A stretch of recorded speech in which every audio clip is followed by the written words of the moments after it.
आमतौर पर जब भी जेल का नाम मन में आता है तो मन में कई तरह के सवाल उठने लगते हैं। वहाँ की सुरक्षा, कैदियों की खाने पीने की व्यवस्था कैसी होगी। लेकिन क्यूबा में एक ऐसी जेल है जहाँ इन सब बातों को सोचने का कोई मतलब नहीं बनता, क्योंकि यहाँ सिर्फ एक कैदी पर करोड़ों रुपए खर्च होते हैं। यही वजह है कि यह जेल दुनिया की सबसे महंगी जेल मानी जाती है। इस जेल का नाम ग्वांतानामो जेल है। इस जेल का ये नाम इसलिए पड़ा क्योंकि यह ग्वांतानामो खाड़ी के तट पर स्थित है। अमेरिकी अखबार न्यूयॉर्क टाइम्स के मुताबिक इस जेल में फिलहाल 40 कैदी और हर कैदी पर सालाना करीब 93 करोड़ रुपए खर्च होते हैं। आपको जानकर हैरानी होगी कि इस जेल में करीब 1800 सैनिक तैनात है। यहाँ सिर्फ एक कैदी पर करीब 45 सैनिक की सुरक्षा व्यवस्था होती है। जेल की सुरक्षा में तैनात सैनिक पर हर साल करीब 9300 करोड़ रुपए खर्च होते हैं। अब आप सोच रहे होंगे कि आखिर इस जेल में कैदियों को इतनी सुरक्षा क्यों दी जाती है। तो आपको बता दें, यहाँ कई ऐसे अपराधियों को रखा जाता है जो बेहद ही खतरनाक होते हैं। मीडिया रिपोर्ट्स के मुताबिक 9/11 हमले का मास्टरमाइंड खालिद शेख मोहम्मद भी इसी जेल में बंद है।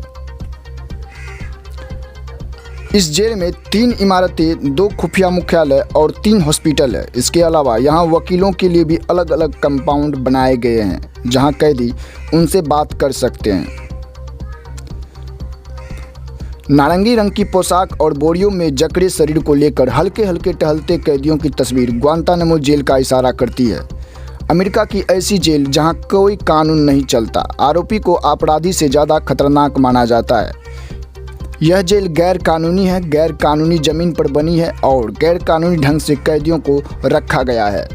सिर्फ शक की बुनियाद पर कुछ ऐसे कैदी रखे गए हैं जिन पर नागरिक अदालत में औपचारिक रूप से कोई आरोप नहीं लगाए गए हैं, लेकिन अमेरिका समझता है कि वो कभी न कभी उसके लिए खतरा बन सकता है।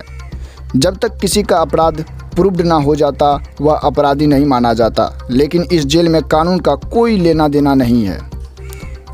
इस जेल में कैदियों के साथ इतनी भयंकर यातनाएं दी जाती है जो आप सोच भी नहीं सकते।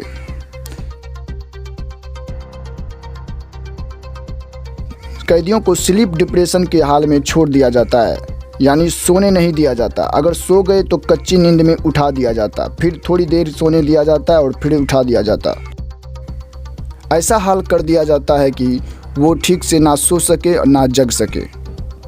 इसका असर सीधा दिमाग पर पड़ता है। उन्हें समझने की शक्ति समाप्त हो सकती है, ब्लड प्रेशर हाई हो सकता है, शुगर बीमारी हो सकता है या फिर कैदी पागल हो सकता है। राष्ट्रपति बनने के बाद बराक ओबामा ने कई बार इस जेल को बंद कराने की कोशिश की, लेकिन उन्हें कामयाबी नहीं मिली। तो इसी तरह के वीडियो देखने के लिए हमारे चैनल को अभी सब्सक्राइब करें और आने वाले बेल आइकन बटन को क्लिक करें ताकि अगले वीडियो आप देख सकें।